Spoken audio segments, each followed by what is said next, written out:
Speculation around Manchester United and whether they will look to recruit a new goalkeeper this summer. Andre Onana, remember, missed their Premier League opener against Arsenal last weekend. Today, Ruben Amorim was giving nothing away about who will pick to face Fulham on Sunday. Onana is ready to play like last week, so we'll see in the game who is going to be the goalkeeper. Lich is out, Nuz is out, the rest of the guys are fit and ready to play.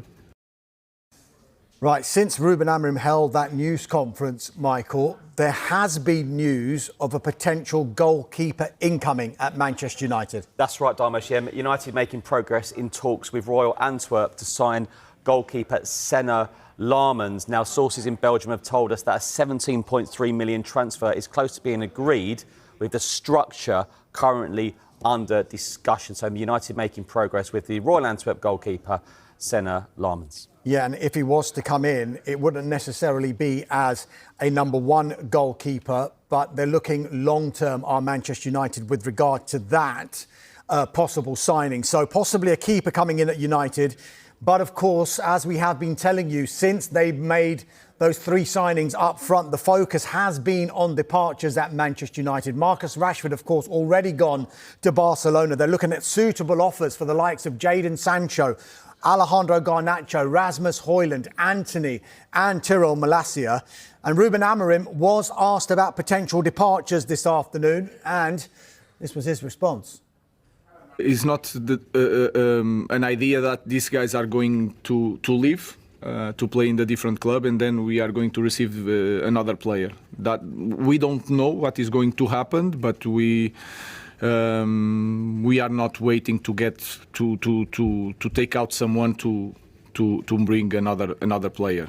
One thing is not responsible for the other. It's not a good thing to have players in this situation, but it is clearly that they want to play in the different club, and that is clear.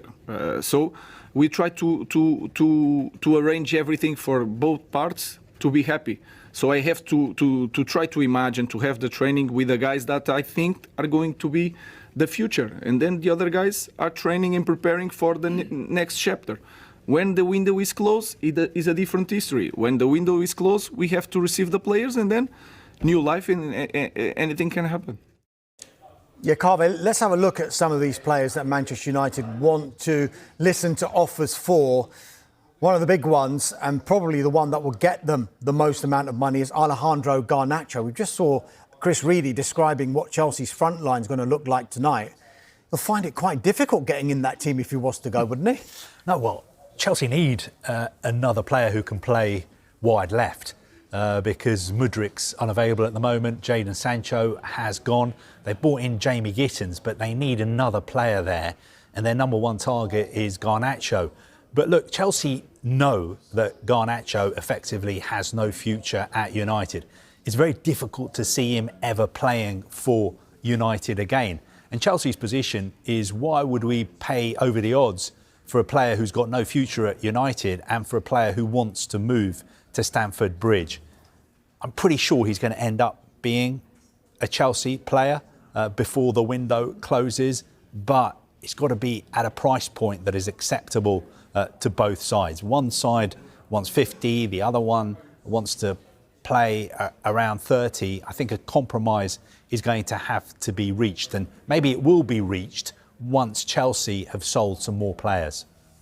Yeah, so Alejandro Garnacho looks like he will end up at Chelsea, as you said there, Carve.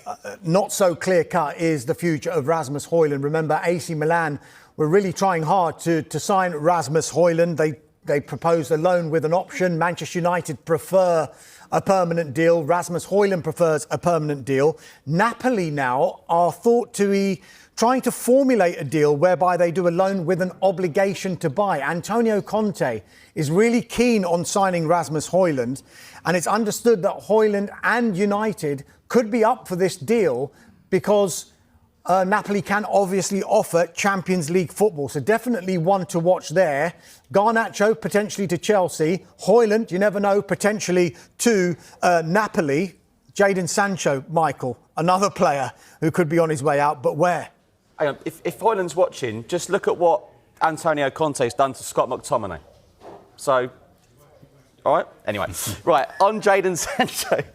Look, he's confident, we understand, of securing a move away from Manchester United before the window closes. Now, Roma are now looking at alternatives to Sancho because Roma had this bid worth £20 million and held talks with the player.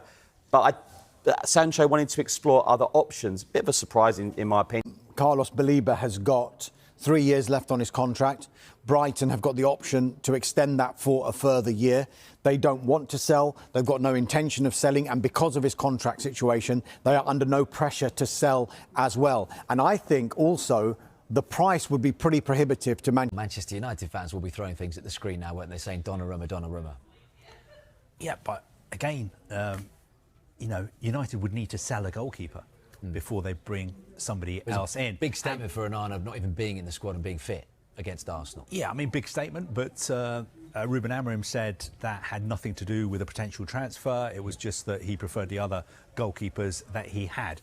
There are reports this afternoon in Italy, not from Sky Italy, suggesting that Inter Milan may be interested in taking Onana back. I think if Onana was to leave Manchester United, and there's no indication that he's going to, we don't have any information that he is going to leave Manchester United at all.